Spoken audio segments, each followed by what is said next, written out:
ఈ పుస్తకం అనేది 7 సంవత్సరాలు పట్టింది రాయడానికి. మొట్టమొదట ఈ పుస్తకం 2018లో ధ్యాన జగత్ మ్యాగజైన్కి శ్వాసకు సంబంధించిన ఆర్టికల్ రాయమంటే మాస్టర్ మారెల్ల రామకృష్ణ గారు రాసిన శ్వాస మహావిజ్ఞానం అనే 7 పుస్తకాల్లో నుంచి నేను కొన్ని ఆర్టికల్స్ రాస్తే పత్రిజి గారు అది కరెక్ట్ చేసి ఇంకా స్వర శాస్త్ర మంజరి అని, అలాగే స్వర జ్ఞానం అని, అలాగే శివ స్వరోదయం అని ఇలాంటి ఎన్నో పుస్తకాలు ఉన్నాయి, అవి చదవమని చెప్పారు. అవి చదివిన తర్వాత వాటన్నిటినీ కలిపి 120 పేజీల పుస్తకంగా చేసినప్పుడు సార్ ఆ పుస్తకాన్ని దిద్ది ముందు మాట రాసి ఇది సరిపోదు, ఇది మీకు శ్వాస సంబంధించిన నాలెడ్జ్ ఉంది కానీ దీనికి అథెంటికేషన్ ఏంటి, నువ్వు రాయాల్సింది ఇది కాదు, నాకు భగవద్గీత లాంటి శ్వాస పుస్తకం కావాలి, భగవద్గీత లాంటి ఆధారాలతో కూడిన శ్వాస పుస్తకం కావాలి అన్నప్పుడు అప్పుడు ఉపనిషత్తుల్లోకి వెళ్తే మనకు ఉన్నటువంటి ప్రధాన ఉపనిషత్తులన్నీ వెతికినప్పుడు 40 ఉపనిషత్తులు, అంశోపనిషత్తు, ఈశాన్య ఉపనిషత్తు, ఇలా ఒక్కొక్క ఉపనిషత్తు, గర్భోపనిషత్తు, ఇలా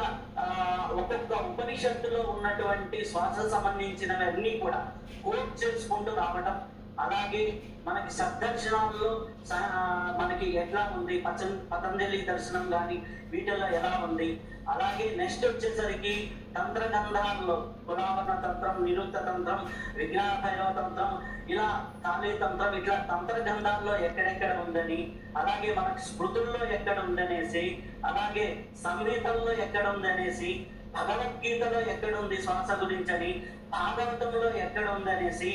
రాముడు లక్ష్మణుడికి శ్వాస గురించి ఎప్పుడు టీచ్ చేశాడనేది రామాయణంలో ఉన్నదాన్ని, వీటినన్నింటినీ రామాయణం ఎదగాలంటే 24,000 శ్లోకాలు, వశిష్ఠ గీత ఎదగాలంటే 32,000 శ్లోకాలు, ఒక్కొక్క ఉపనిషత్తును అర్థం చేసుకొని తీయాలంటే అది చాలా శ్రమతో కూడుకున్నది. కాబట్టి ఈ అథెంటికేషన్స్ అన్నీ కూడా కలిపి మొదటి చాప్టర్ గా దీంట్లో రాయడం అనేది జరిగింది. ఆ తర్వాత 2వ చాప్టర్లో శ్వాస గమనించడం వల్ల మనకి ఎలాంటి సిద్ధులు వస్తాయి, ఏ స్థాయిలో గమనించాలి, మనము ఎట్లా చేసుకోవాలనేది 2వ చాప్టర్ అంతా ఉంటుంది. 3వ చాప్టర్కి వచ్చేసరికి ఇవన్నీ తెలిస్తే సరిపోదు, ఆధ్యాత్మికత గురించి గట్టిగా మనకి